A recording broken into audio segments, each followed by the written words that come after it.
as we're celebrating the 500 years of the Protestant Reformation, and as each night another emphasis of that Reformation is given, I was asked to speak a word about sola gratia, by grace alone. In Europe, some years ago,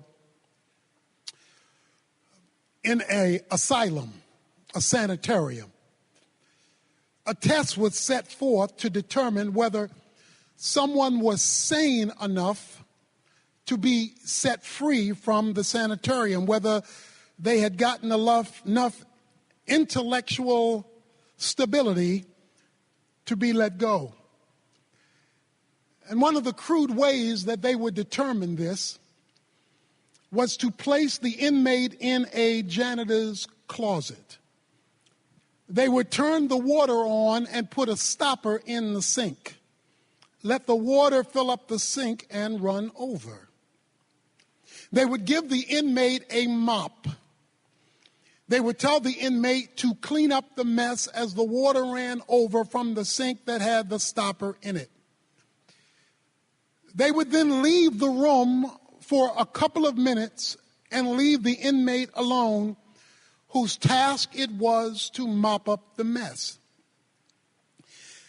When they came back a couple of minutes later, if the water was still running with the stop in the sink and they were still mopping, they knew that person was not ready to go anywhere, because they did not have the capacity to understand the root of the problem.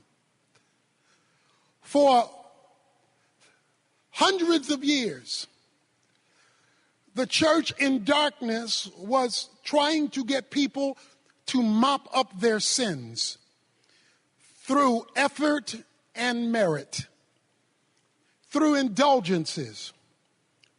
The then known Catholic Church, the Universal Church, had descended into a darkness that was engulfing Christianity, so to speak. Martin Luther rose up in 1517, and he came to Wittenberg door and he pulled the stopper out of the sink. He told people, you don't have to keep slinging your mop. You don't have to keep self-effort to make yourself acceptable to God, because acceptance with God is by grace alone.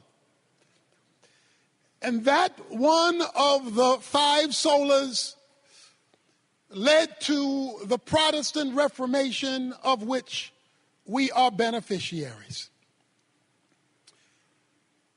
When a person is in a contest and they win, they get a trophy. When a person is being recognized for an achievement, they get a reward. And when a person goes to work every day, they get a wage. But when you get a wage and you haven't worked, when you get a trophy and you haven't played, when you get an award and you haven't achieved, that's called unmerited favor. And at the heart of grace is unmerited favor. Grace can be defined as the goodness of God to people who do not deserve it, could never earn it, and could never pay back for it. For it is the God of grace that offers his goodness to undeserving mankind. And it was the rediscovery of grace that led to this Reformation, so that people could understand the biblical way to salvation. Grace is all that God is free to do for us, independent of us. According to Romans 11:6, grace is apart from works, For if it is of works, Paul says, it cannot be any longer of grace. And so what was reignited in the Protestant Reformation was an understanding that salvation cannot be earned, bought, paid for, or merited. To appreciate grace and to understand it, we have to understand the backdrop of our need for it, which will lead to the implications of it. A man came to a doctor one day to get the results of his test. The doctor said, I have some bad news for you, and then I've got some really bad news for you. Which do you want first? He said, well, what's the bad news? The bad news is I've examined your test, and you only have 24 hours to live. He said, well, that's the bad news? Yeah, that's the bad news. He said, then what's the really bad news? He said, I forgot to tell you yesterday. The need for grace comes up against some bad news and some really bad news. Paul says in Ephesians chapter 2 that you were dead in your trespasses and in your sins. That the human race was spiritually separated from God. And that was really bad news.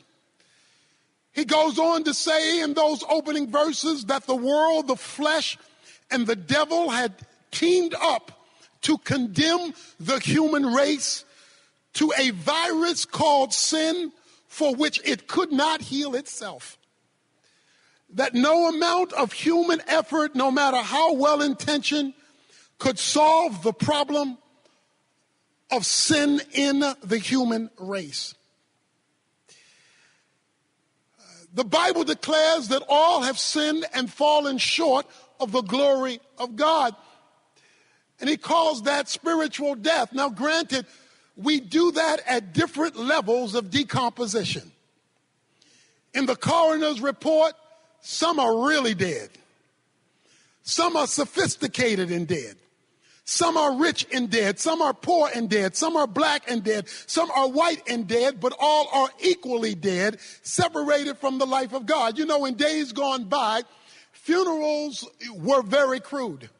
People would die, and then they would be put in wooden boxes, and after put in wooden boxes, they would be put in horse-drawn carriages. They would be taken to the cemetery, and then this wooden box would be laid in a grave, dug by hands and shovel with ropes wrapped around the top and wrapped around the bottom to lower them in. But when you die today, you die in style. There isn't a wooden box, there's a bronze casket. There's not a horse-drawn carriage. There is not only a limousine, but a fleet of a limousine led by two motorcyclists out in front. You've always wanted to stop traffic. You get to stop traffic that day and go through red lights. You find yourself at the interment, not with ropes around the casket, but being lowered down by a nickel-plated machine. But I'm here to tell you, whether it's a horse-drawn carriage or a limousine, whether it's a wooden coffin or a bronze one, dead is still dead. And so while people have different levels of decomposition and different atmospheres around their grave experience, the Bible has declared that all men are equally dead and separated from the life of God. But then Paul goes on in the chapter and introduces two words that can change any situation. But God. He introduces two words that can reverse any scenario. But God. He introduces two words that can open up graves and unhook caskets and dig out dirt and make dead things live again. He says, but God. And then he introduces us to how we got grace. And he throws together some theological terms that is easy to read, but equally easy to miss. Listen to what he says. He says, but God, being rich in mercy, because of his great love with which he loved us, even when we were dead in our transgressions, has made us alive together in Christ. He says that God had to have a discussion among his attributes, that he had to get together with himself, by himself, about himself. He says on one side there was the wrath of God, because he says in verse 3, we were children of wrath. Because God's perfection and his justice demands his wrath, because he cannot negotiate with sin, skip sin, flip sin, ignore sin. He must react to sin, because that's just the way he is. His just, perfect righteousness must react to that which is contrary to his nature. He cannot act like wrath is not part of his nature. But on the other side of his character, according to verse 4, was because of the great love with which he loved us and the mercy he wanted to extend to us. So on one side is justice and wrath, and on the other side is love and mercy. The biblical definition of love is the compassionate and responsible care for the well-being of somebody else. The biblical definition of mercy is not giving what a person deserves. So now we have a conflict of attributes. We've got wrath and justice, which must be mediated out. And we've got love and mercy, which is desired to be expressed. How can the desire to express love and mercy deal with the reality that justice and wrath must be executed? Therefore, God had to come up with a plan for his attributes to get along. He had to come up with a plan for justice and mercy to be okay, while simultaneously it being okay for love and mercy to be expressed. Since he could not look to his creation in order to resolve the problem, because the creation was the problem, he had to come up with an answer to address the conflict within the attributes, given the sinfulness of man combined with the desire of God expressing his love. And so he came up with a plan to resolve the problem in himself, by himself, for himself, to benefit mankind who could not help themselves because they were stuck in a graveyard. So when the four attributes got together and began to have a meeting, the God of the Bible came up with a plan, and that plan ignited another attribute called grace. When wrath and justice met love and mercy, creating a plan of redemption, expressing itself in the unmerited favor of God, God came up with a plan. That plan is no more greatly illustrated than when a young lady was driving down the highway and she was going 75 miles an hour in a 55 mile an hour speed zone. She was going 75 miles an hour many years ago in a southern town, and the policeman pulled her over. When the policeman pulled her over, he said, "Young lady, you going 75 miles an hour in a 55 mile an hour speed zone, and I've got to give you a ticket, but in this small town, it's the weekend, you're passing through, so I've got to take you to the court right now because you've got to pay the price." He took her to the courtroom, and when he took her to this single courtroom, the judge came in, and he said, "Young lady, you've been found guilty of going 75 miles an hour in a 55 mile an hour speed zone, so we're going to have to fine you $100. She protested, "But Your Honor, I don't have $100. He says, "Well, I can't change the law. You owe $100, or you can spend the weekend in jail." She broke out in tears and said, "But I don't have $100, and I don't want to spend the weekend in jail. Have mercy on me." As the judge looked down at her cry for mercy, he did something that astounded the bailiff and the policeman who brought her in. He pushed back his chair from behind the podium. He zipped down his robe. He left the bench. He walked and picked up his jacket, walked beside the young lady, reached in his pocket, took out a $100 bill and put it on the bench, unhooked his jacket, went back up and picked up his robe, zipped up his robe, went back to the bench, picked up the gavel. Young lady, you've been found guilty of going 75 miles an hour in a 55 mile an hour speed zone. The law says you must pay the penalty of $100 or spend the weekend in jail. Oh, but I see somebody else has paid the price. God, to satisfy the dynamics of his nature, came up with a plan where he left heaven's independent use of deity, put on a jacket of humanity, entered into time and space, died on the cross as a propitiation for the sins of mankind, rose from the dead, demonstrating that the payment for sin, tetelestai, had been received, and there was a receipt given an empty grave, demonstrating that salvation was provided to everybody in court who comes to the judge and says, I want mercy from the bench based on the sacrifice of Jesus Christ. But God came up with a plan to provide in grace salvation for all.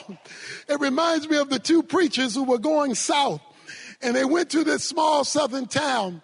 One was from the north, and he didn't know how the South worked. And he sat down and they ordered breakfast. The lady came, the waitress came out, and she had on the plate eggs, bacon, but then she had this white gooey stuff.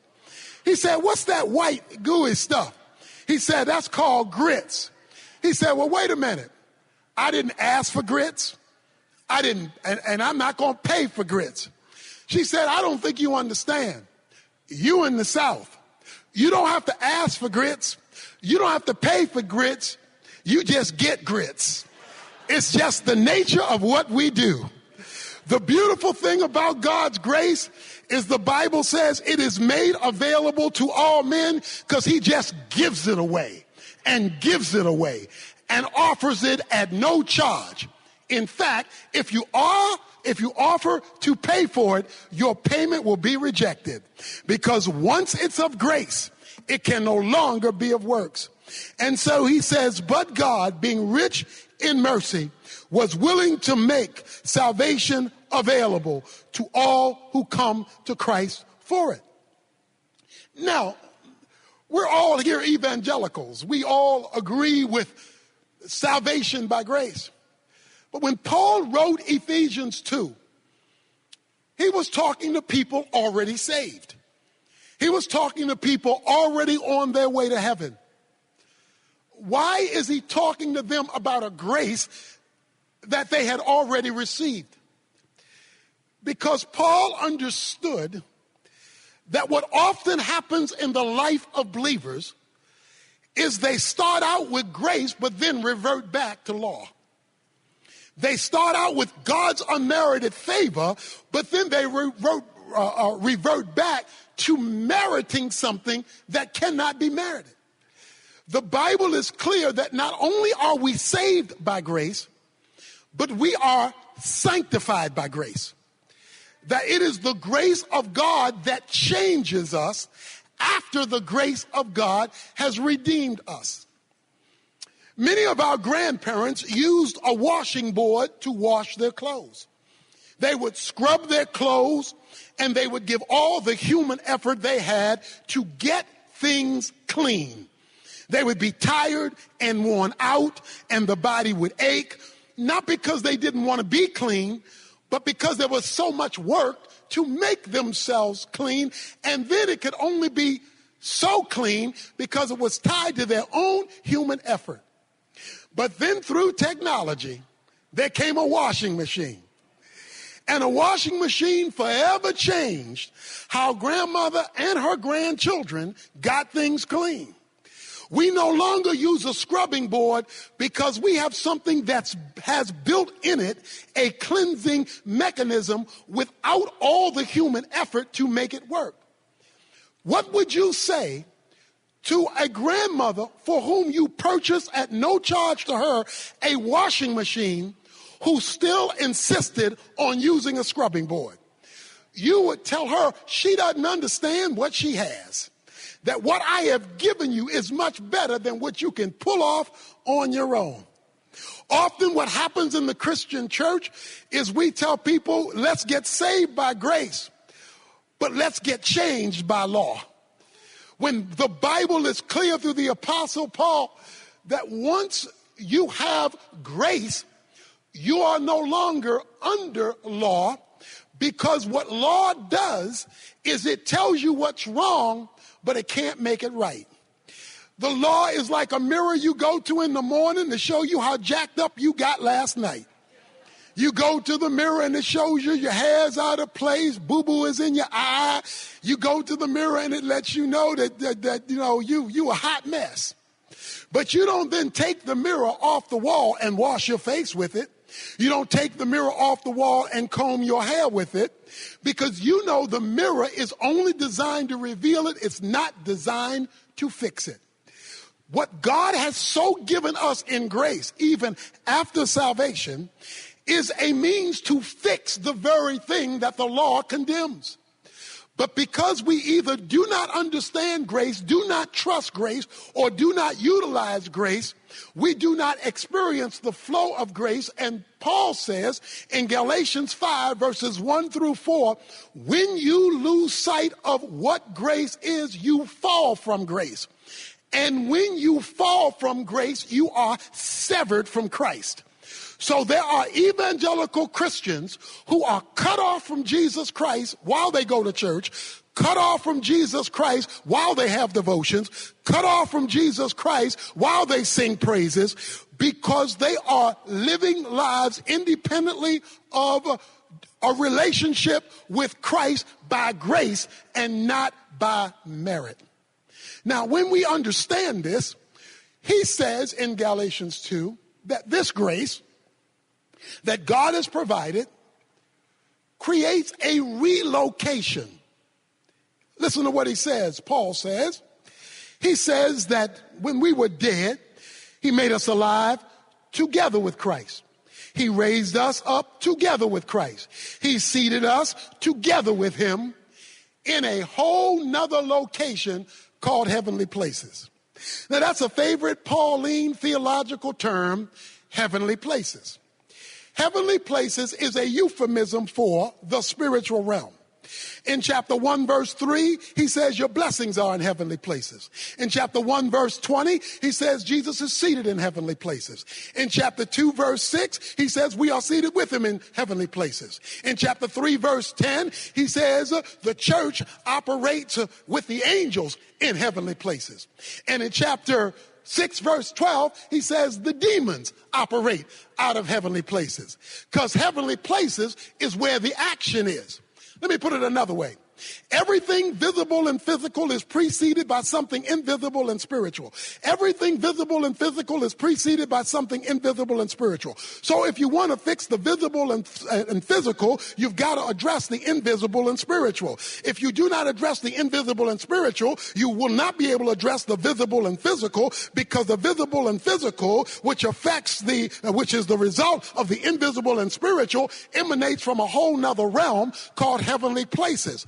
The job of grace is to cause us to operate from a whole different atmosphere than the atmosphere we live in.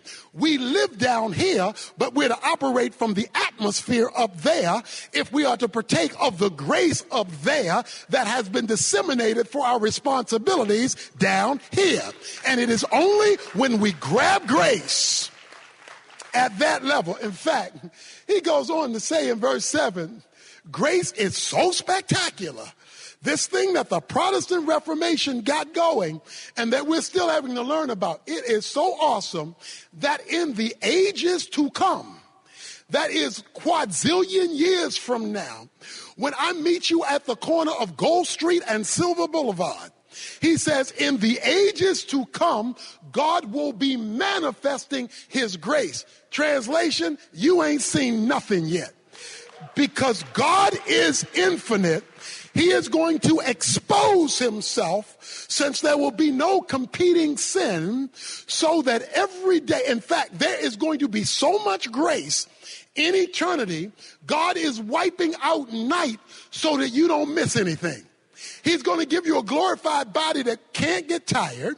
He's going to keep it daylight forever, so that forever all you're going to see is God showing up, showing off. You're going to say, ooh, wow, God, ooh, did you see that? I mean, it's going to be nonstop exposure of infinitude by an infinite God in the ages to come. This is why he wants you to know, by grace, the famous verse 8 and 9, you have been saved. He says the Greek word for saved means to be delivered or rescued. He says all this is by grace.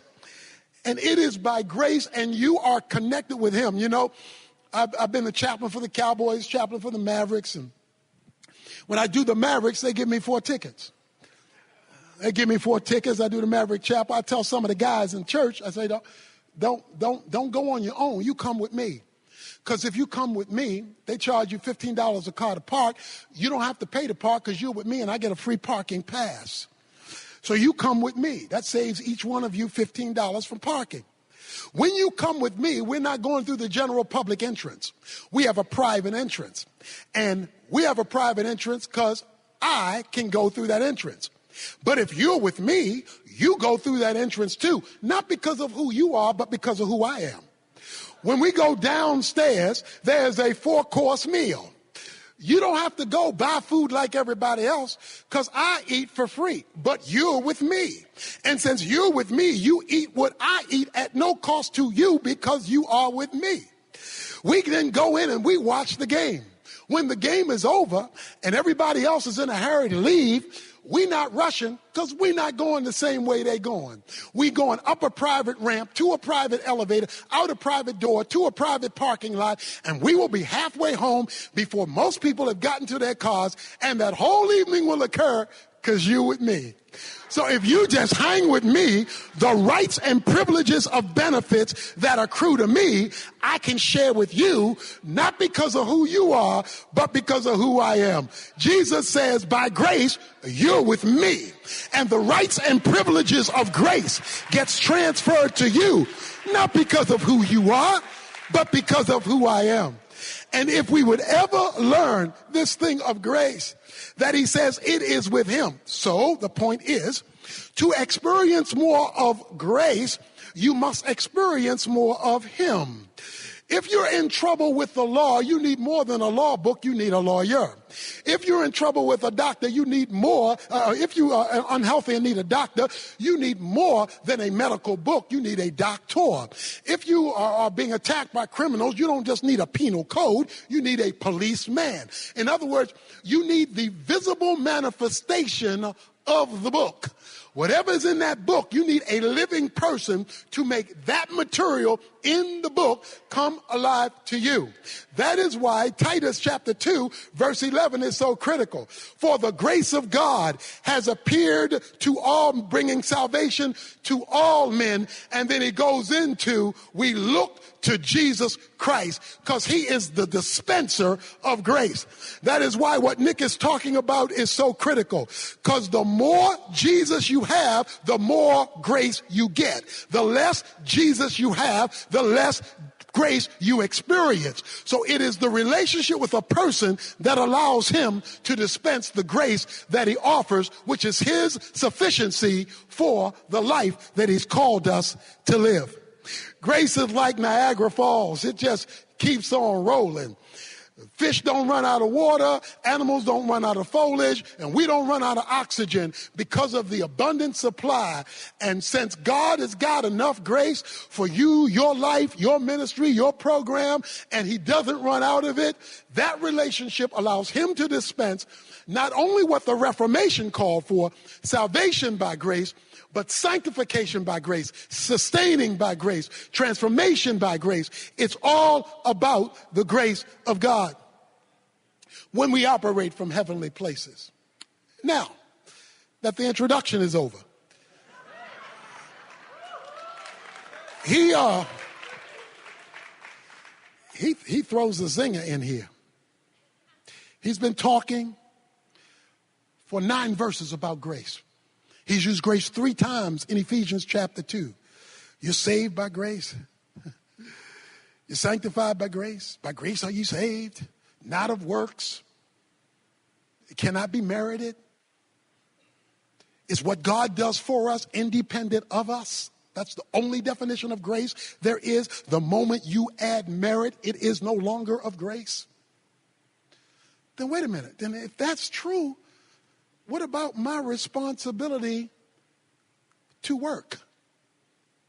He knew you were going to ask that question. So he comes in verse 10 and he keeps grace alive. He says in verse 10, for we are his workmanship, created in Christ Jesus for good works, which God prepared beforehand so that we would walk in them. You don't work to get grace, because grace cannot be earned. Grace cannot be merited. There is nothing you can do to make God give you grace, for then you would merit it and no one should boast. But what you can do is respond to grace. Your work, my work, our ministry, your service, what you do should be a response to grace. It is not an effort to merit grace. It is our appreciation for the greatness of grace that has been freely given to us. And the more of that grace you experience because of the work that you do. Notice the phrase, we are his workmanship, because it's about him. And he created us, saved us for good works. In other words, as out of our salvation, there should be a response. And you don't even get to choose the work, because which he has created beforehand. So he was already ahead of you before you got the work that you were responsible to do, that we should do for him. It's all about him, because it's all about grace. You know, I almost drowned when I was about 12 years old. I almost drowned in a swimming pool, but a friend named Donald reached in and pulled me out just in the nick of time.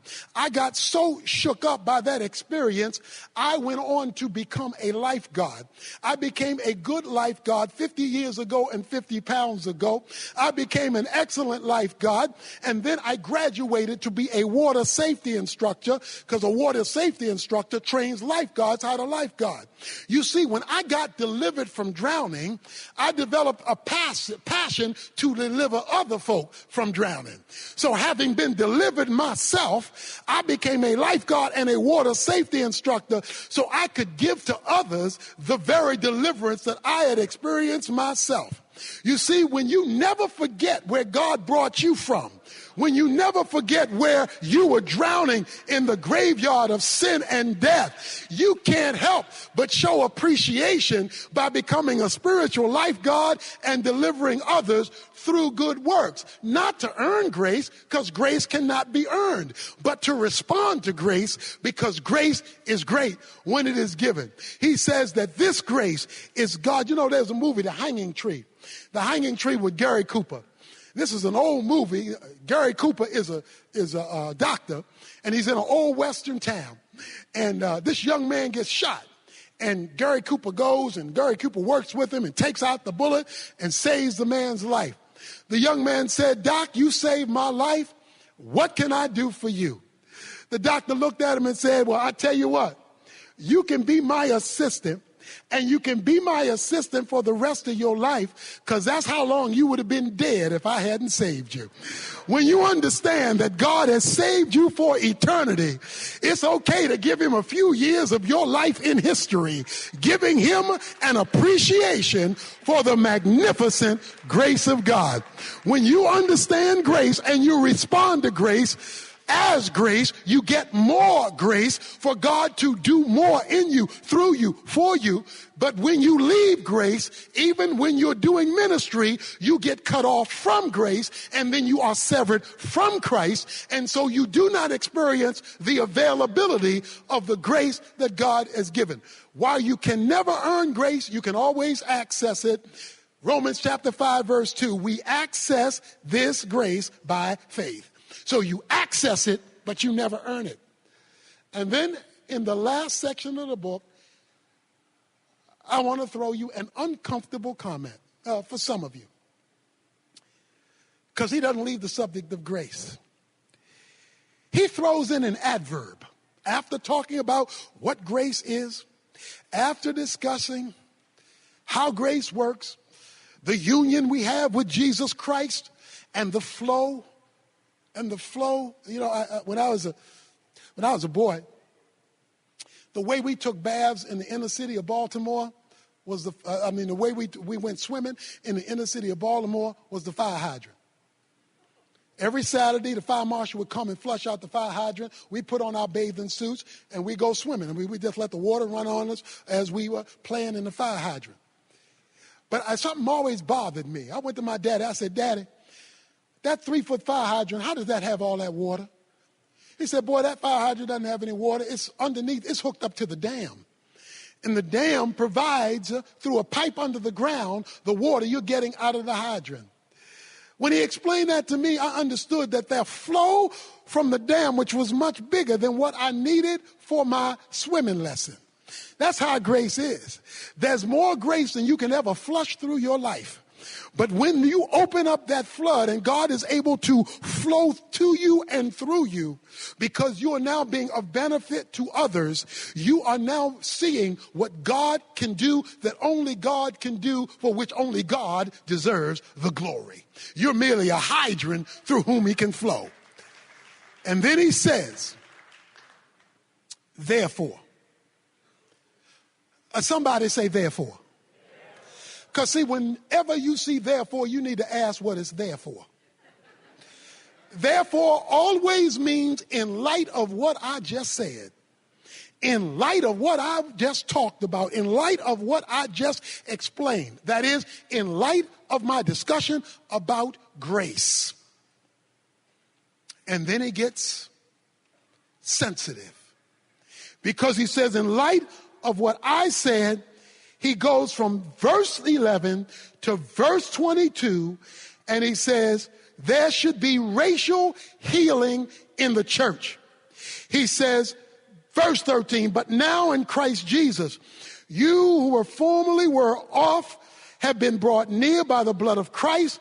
For he himself is our peace, who has made both groups into one and broke down the barrier of the dividing wall by abolishing in his flesh the enmity which the law of commandments contained in ordinances, that he himself might make two into one new man, thus establishing peace, that they might be reconciled both into one body to God through the cross, and having killed the enmity. Let me put it this way. When grace hasn't gotten big enough and flowed strong enough to bring racial healing, Paul says in chapter 2, you don't understand grace. Because one of the things that the good works of grace will do, verse 10, is in verse 11 through verse 24. It makes the two into one. No longer is there illegitimate division between Jew and Gentile when grace has been understood. Because in the grave, you're just dead. In the grave, it doesn't matter history, background, culture, color, class. In the grave, you are equally separated from God. In hell, you are equally separated from God. But he made us alive, an understanding of grace. So what this says is that the American church, in the divisions that we've had in history and in the divisions we still have today, don't understand grace. Because Paul says if you understood grace and you were doing good works, then you wouldn't have this division, because the cross brings peace. Whenever my wife makes me a sandwich, it will always be with mayonnaise. I don't eat mustard sandwiches. I am not a mustard guy. I am a mayonnaise guy. Now, mayonnaise has some ingredients that don't get along. 2 ingredients in mayonnaise that don't get along is oil and water. Mayonnaise has oil and water. No matter how much you stir it together, push it together, force it together, oil and water are going to go back to their different end zones, because they understand their component parts are not meant to get along. But the reason I can eat mayonnaise is because of a process of emulsification. Emulsification is a process of taking 2 things that can get along and bringing them together in harmony to create something new, special, and in my case with mayonnaise, tasty. So the reason why I can eat mayonnaise is because introduced to oil and water is egg. And what egg does is egg reaches out to oil, then egg reaches out to water, and I say, no, I know y'all don't like each other. I know y'all weren't raised together. I know y'all come from different backgrounds, but Evans wants some mayonnaise. So what I'm going to do is I'm going to reach over here, and I'm going to reach over there, and even though you don't relate to each other, both of you relate to me. And if I can get you water to relate to me and you oil to relate to me, I'm going to intermix with both of you so that Tony Evans can have a mayonnaise sandwich when it's time to eat. Guess what grace does through the cross of Jesus Christ? It reaches out to the black guy. It reaches out to the white guy. It reaches out to the poor guy. It reaches out to the rich guy. I know y'all come from different backgrounds, different histories, but my cross and the grace dispensed from it can take folk who are divided and bring them back together again. That's what grace does. And when grace is missing, Paul says, there is division in the body. That's why I love the story. And I know I'm out of time, Jerry. I'm winding down. But this is getting good to me. That's why I like the story in Galatians chapter 2. Because Peter is eating ham sandwiches with the Gentiles. Peter's in, because see, he got that thing on the roof in Acts chapter 10 where God told him, don't call unclean what I call clean. And now, he had heard about pork chops, chitlins, and pig feet, but he had never tasted it because that was an unclean animal. But now that he had to go to Cornelius' house, he found out those folk on the other side of the track knew how to cook. And so now in Acts chapter 2, verse 11, he's eating some ham sandwiches with the Gentiles, some pork chops with the Gentiles, some pig feet with the Gentiles, some hog maws with the Gentiles, and some chitlins with the Gentiles. He's just having a pork-eating good time. But then, while he's eating with some of his homeboys, some of his boys from the hood showed up. Some of the Jews sent from James showed up and saw their Jewish pastor eating with them people on the other side of the tracks.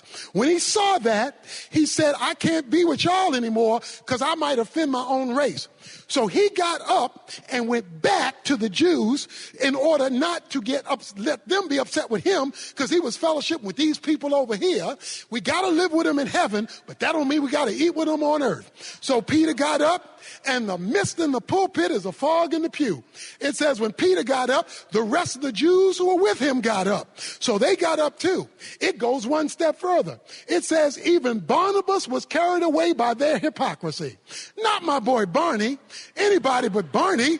Barney was born in Cyprus. Cyprus is a Gentile colony. So he was born in Gentiles, went to school with Gentiles, raised with Gentiles, played ball with Gentiles. But that's how bad racism, classism is. It'll make a good man bad. So Barnabas got up and he left too. And they would have gotten away with it except for one thing. Paul wanted some pig feet too. So Paul shows up and Paul says, when I saw what Peter did, I condemned Peter before them all, but guess why?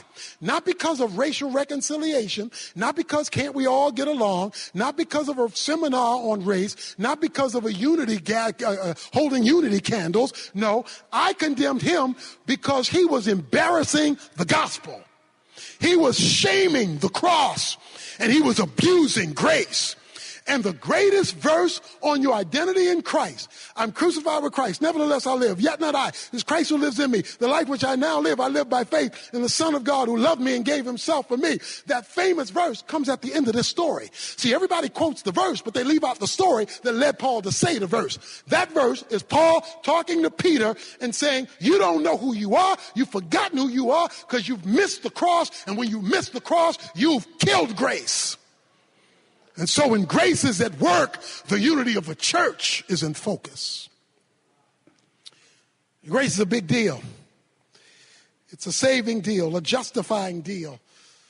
It is a sanctifying deal. It will be a glorifying deal. It is also a unifying deal. And if we ever get grace right, and Jesus is free to flow, just free to flow. He doesn't have to hold back grace because we're going to abuse it. We're going to fall from it. We're going to be severed from him. I can't deal with that. That's why we have all these prayer meetings, and these prayers aren't getting answered for unity and revival, because we're asking God to revive a divided church. He can't do that because that's against his nature. You see, God is one God composed of three co-equal persons. The Father is not the Son is not the Spirit. These three are distinct, yet they are one. It's like a pretzel with three holes. The first hole is not the second hole is not the third hole, but they all tie together by the same dough. You see, it's all just one thing, but three distinct persons. And when he has a divided body, he cannot be the unified God that he is. So we can pray till we blue in the face, but there will be no revival. There will be no transformation. There will be no breakthrough of the grace of God in the culture if he has to do it through a church he can't identify with. So he says, when you understand grace, it shows up cross-culturally, cross-racially. In conclusion, for real this time,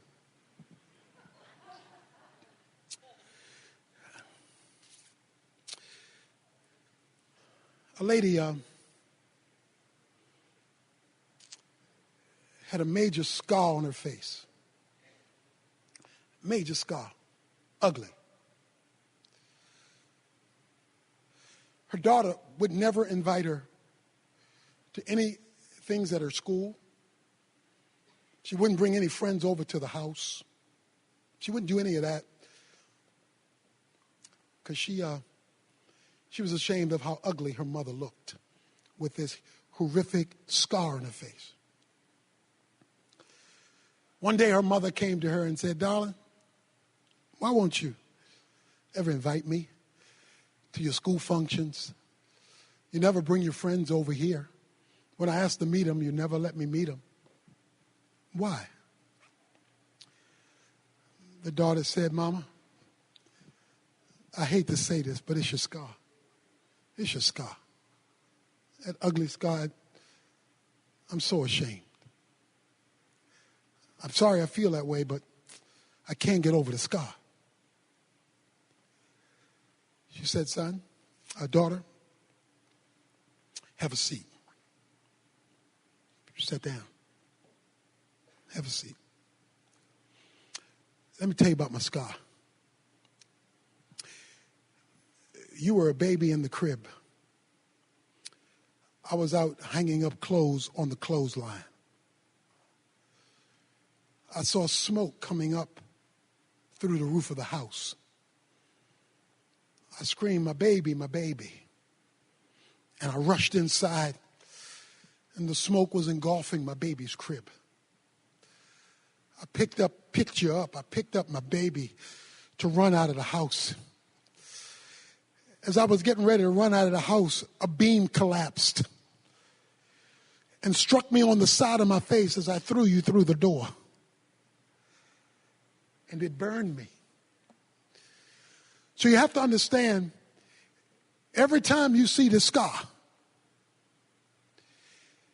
it's a reminder of the price I paid to deliver you. Every time you see this scar and don't want to talk about me to your friends, you just need to remember this scar saved you. Every time you see this scar and you don't invite me to be where you are, I just want you to remember, is this scar That's the reason why you can go to those events and have these benefits and have your friends. Just don't forget, when you see this scar, it's because I was delivering you. My brothers and sisters, when you get to glory, and you're walking on those streets of gold and going in and out of your mansion with your brand new glorified body, you'll all be the age approximately of Adam and Eve, which was the perfect age of adulthood when you enter into glory, and all of the flaws will be removed in the glorified body. There will be no tiredness. There will be no diseases. There will be no sickness. You and I will have perfect, glorified humanity forever.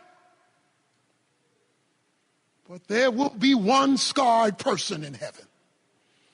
There will be one person who forever his scars will never leave. Whenever you run into him, you will see the nail prints in his hands and the nail prints in his feet and the scar in his side, because when he rose from the dead, he told Thomas, you can touch the nail prints in my hands, you can touch the nail prints in my feet. God has kept Jesus Christ scarred so that 100 quadrillion years from now, when you run into him through the passages of glory, you will be reminded that the only reason you are here, the only reason you are enjoying what you're enjoying as he displays his grace throughout the ages, is because he got scarred on the cross for you. Praise God for the scars, because the scars are the basis of his grace. God bless you.